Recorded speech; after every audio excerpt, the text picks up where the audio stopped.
Hey guys, Ron here. So a couple of questions people have asked me since I put the i7 6700 in there, K, and I'm using a fan from the G3830. I think it's 38. I don't know what it is. 3890, 3850. A two-core, $40 chip. Let me see. I'll tell you what it was in a second.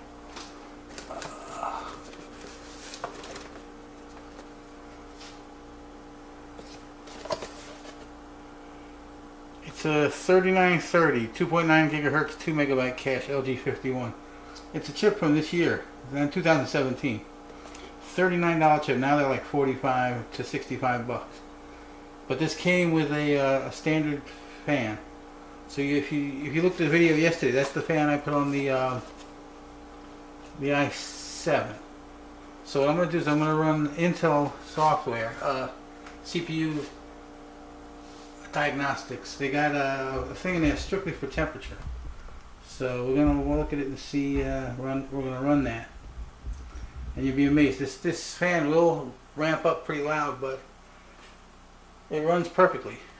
A lot of people have asked, do you need a heavy duty fan, cooler? If you're running heavy stuff, maybe, but honestly, according to Intel software, there's some high stress modes they put it through. You can hear the fans. They put it through a high stress temperature thing, and it's like some of the acceptable numbers that they say, and it says acceptable up to like 60 centigrade on the test, and it never went over like 20. It was amazing. Just check it out.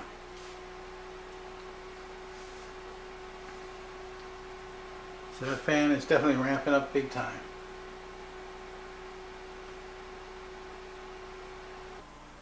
But look at this. Current junction 69C, current temperature expected greater than 1 degree below max.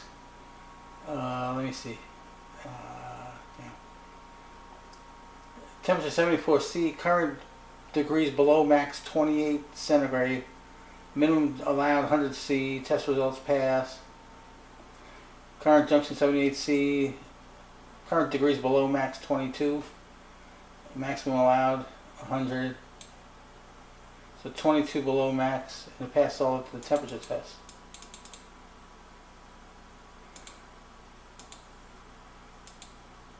Expected 1 degree below max, but it's actually 19 degrees below max. And that's that little fan. Here we go again. Expected greater than 1 degree below max, and max was 100 C. Received 36 degrees below max. So that's pretty impressive. And that's what that little fan that came with the standard Intel little fan that comes with this. You saw it when I installed the CPU yesterday. So, oh, the other thing I was going to run, I was going to run 3D Mark, but I can't run like a Time Spy because this, with the built-in graphics controller, it probably won't run it. I don't know, we'll try it. But there's one for lower end, I think it runs it really well. I'll be back. So I'm sorry, I'm kind of drooling my words because I just haven't slept yet, but sorry about that reflection on the screen. That's a skylight.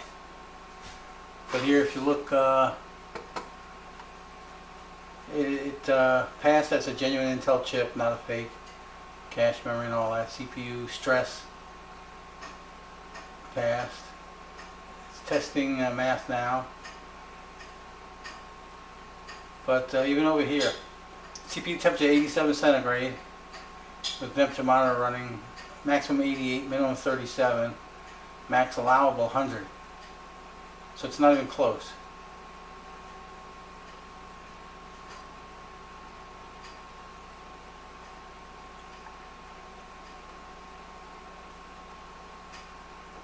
Let's see if I can find anything about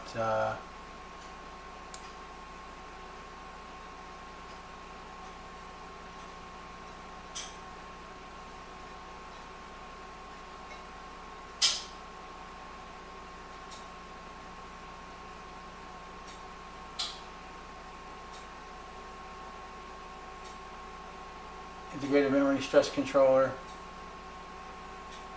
But I was really looking for temperatures. This is a great program, and it's just a serious diagnostics.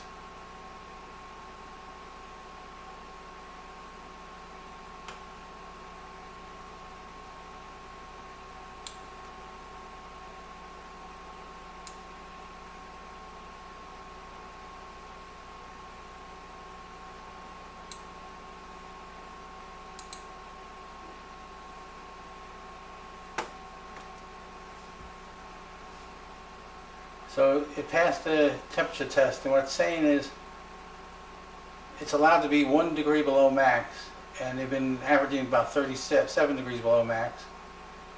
37 degrees below max again.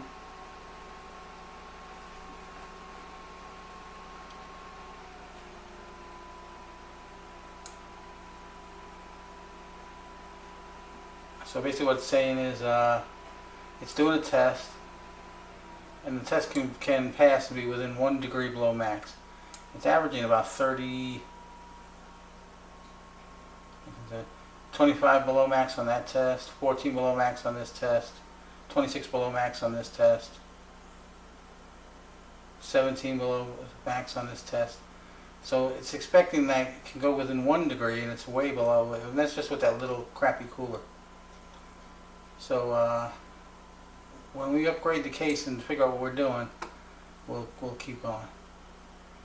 All right, guys. So let's run 3D Mark with the onboard Intel 530 graphics. This guy is way too tough. A lot of physics tests in there, and DirectX. Skydiver for gaming laptops and mid-range PCs. That's with, let's try basic notebook and home PC since we're using onboard graphics.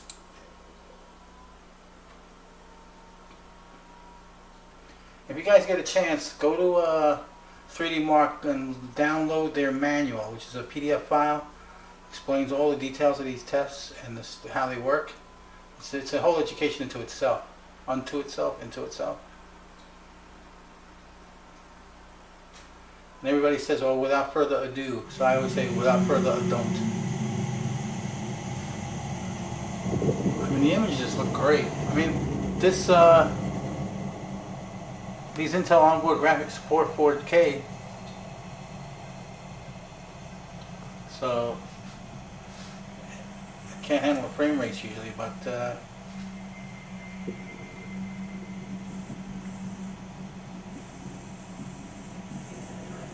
seems to be handling this okay. Wonder what kind of score it's gonna get. Whatever. And I only got 4 gigs of memory in there.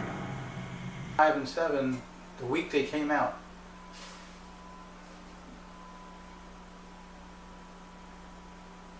A little over a year ago, just a year ago, I think.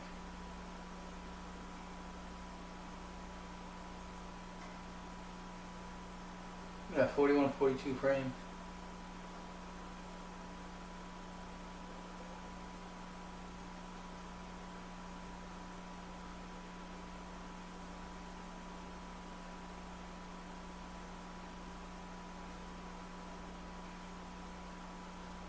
CPU fan working.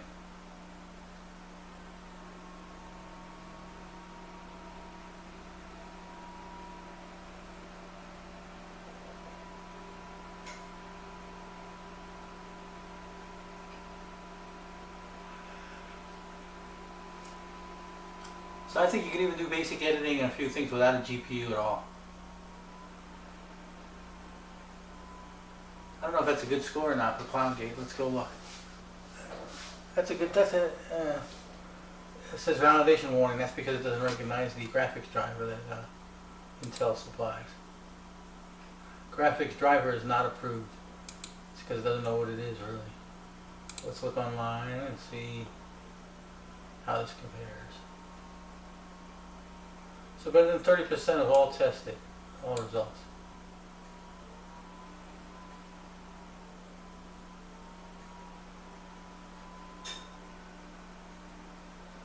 So again, guys, if you watch this, send me your thoughts on what I should do with this machine, how I should build it, what I should build it into. I like that Inwind D-frame, the Mini. It looks like a tubular chassis, aluminum frame, aluminum backboard, open chassis, tempered glass. It's a little expensive. The little one's $200. The big one's $399, and the D version 2.0 is $1,100. A little hefty.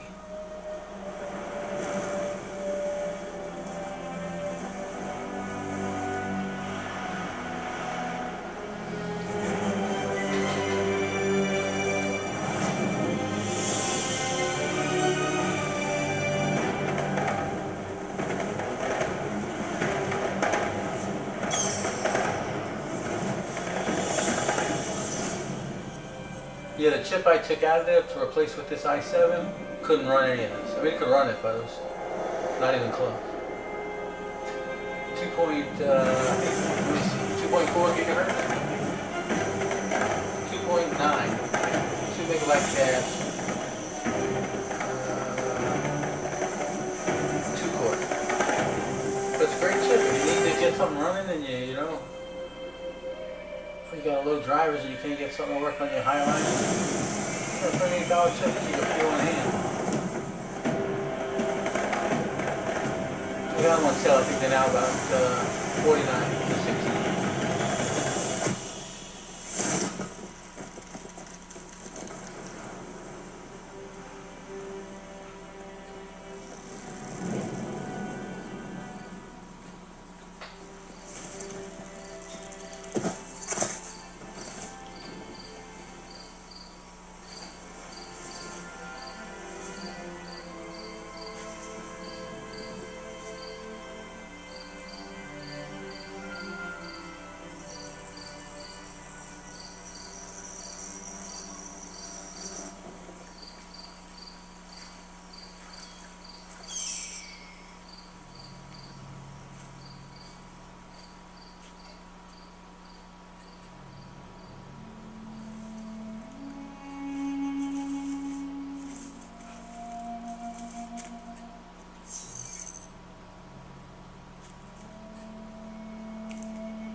I gotta say, the image quality and color and the saturation is excellent. And the rendering's not bad. But this is no graphics card,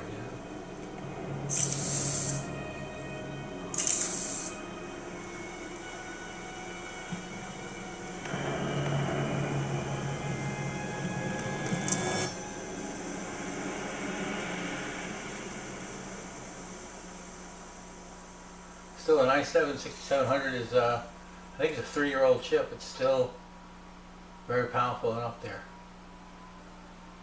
They're for sale on Amazon, anywhere from $2.99 to $4.99. These vendors, some of them are crazy.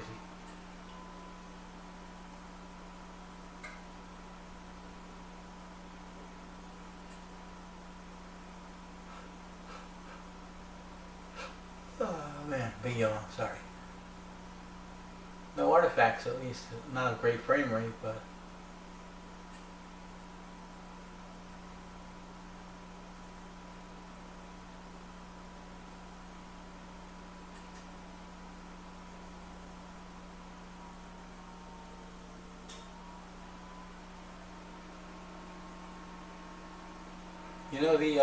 the Ryzen 5 1600 is a good gamer chip. I think it was $259 when it came out. Now they're about $189, $190. It's a good gamer. Even with a cheap graphics card, it's still decent.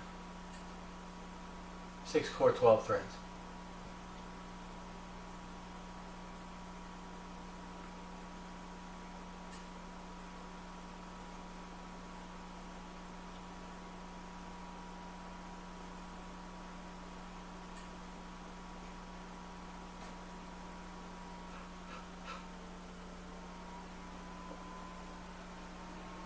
It's funny, you can tell from the fans what the stress load is. Got built-in audio stress indicator.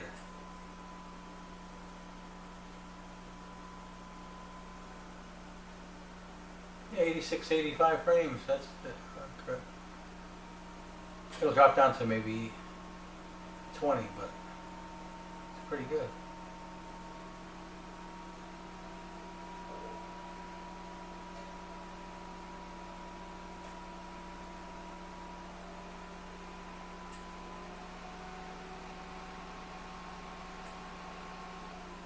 You're working, huh?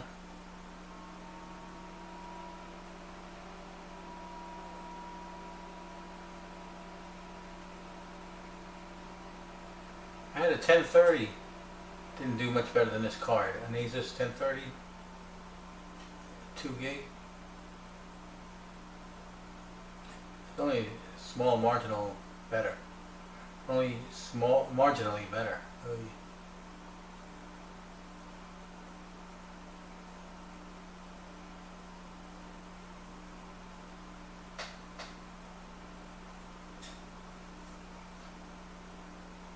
But the image quality and definition is very good. Can't complain.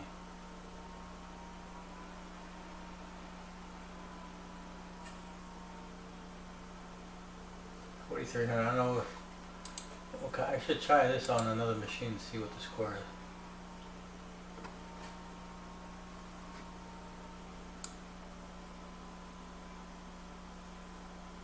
Yeah, it's a step over an Office PC, which is about right, and below a notebook. Yeah, that sounds about right.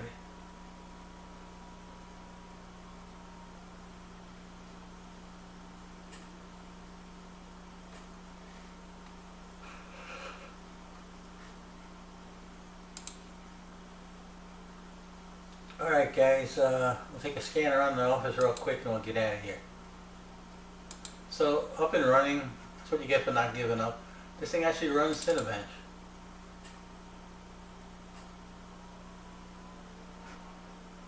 Just curious.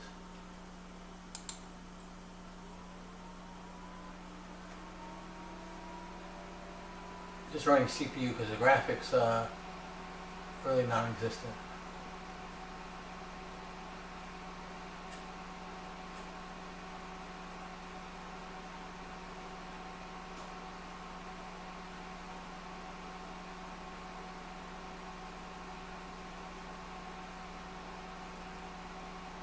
You gotta remember when you run these tests to make sure there's nothing, go to your task manager, make sure there's no background stuff.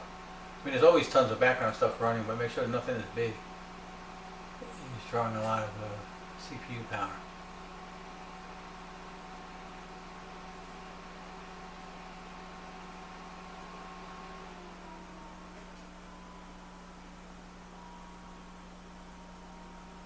.94 points. Oh, this is different. Yeah, it's pretty quick. Let's see. It says. Let's see.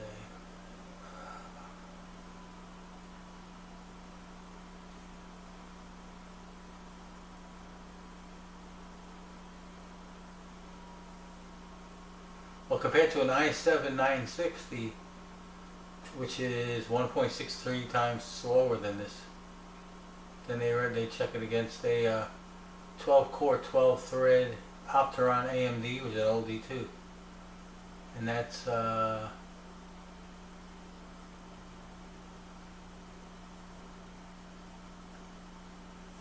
was 1.13 times slower. Then this, the next thing above it is an Intel Xenon, 1.16 times faster when they're in a single core. But again, only 4 gigs of memory and no graphics card.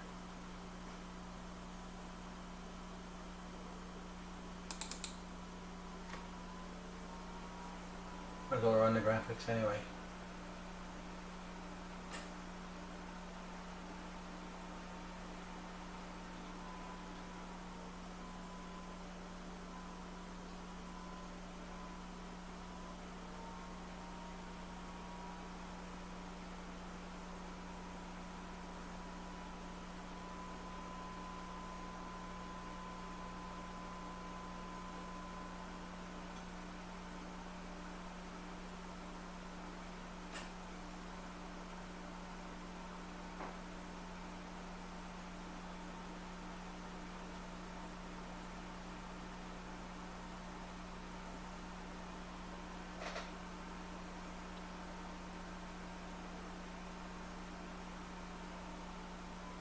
45.50 frames per second. And also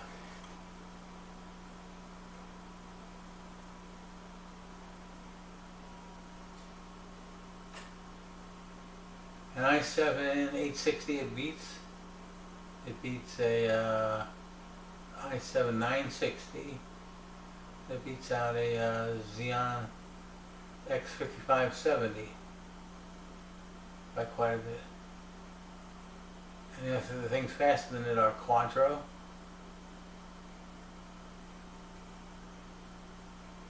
It's less than 0.2 frames faster with a Xeon 5590.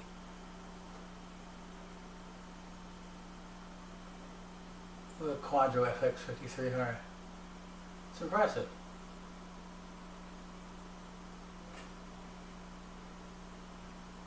An AMD Opteron 12-core 12-thread with a ATI FirePro V8750. I don't even know what that is anymore. It's old. It's not that old, but it's low-end stuff.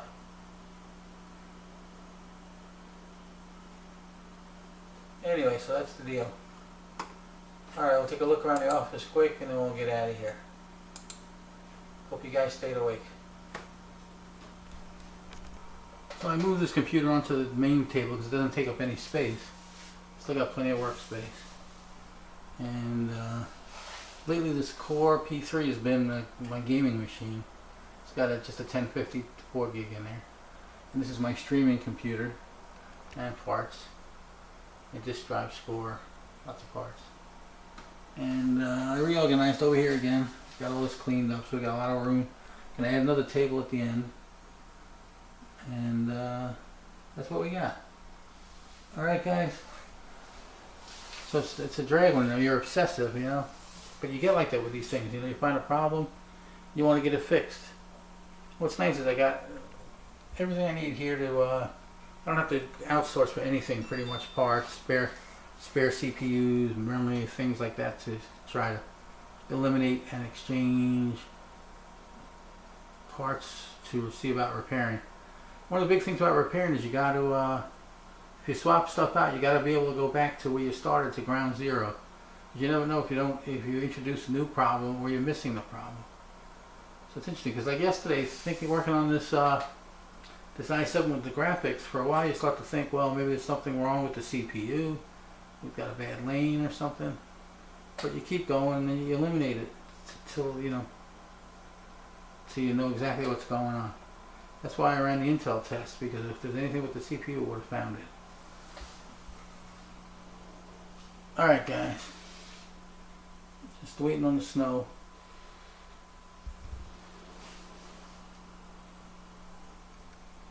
Alright guys, see you later. Out for now. So guys, I want to show you how this finally came out. I got 5 hard drives in the front, SSD and another drive in the back. Also did a little bit of cable management. A little cable management in the back. These up front. That's an R9 270. I added another fan above the disc stack. There's 2 in the front here blowing across. This one is big exhaust. It's got good temperature. Temperature management turned out real good. And some subtle LED lighting. It came out to be a great system. So I switched this over to my editor. It's convenient because it's right here on the desk. And it's got tons of storage. And it came out good. Really pleased with it. R5 Ryzen B350 motherboard. This one I think got 16 gigs of RAM. High speed. I did like 3,000 on the RAM. And the Cooler Master water cooler, that was a great deal. See, I like the lighting subtle. It's really classy that way. Alright guys, so just a last second thought. This is a really nice case, all aluminum, really well made. Finely machined. Also on the door, all the pins that hold it in are milled in. They're not just, I don't think they were just welded and stuck in there.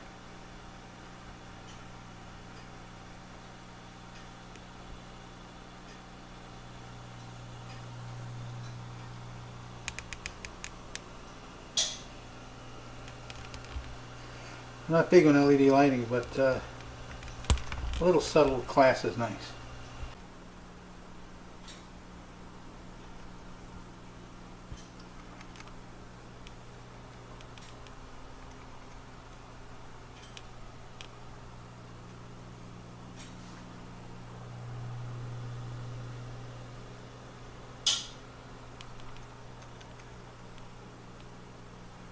I'm just to see how this looks, just ambient lighting, no lights.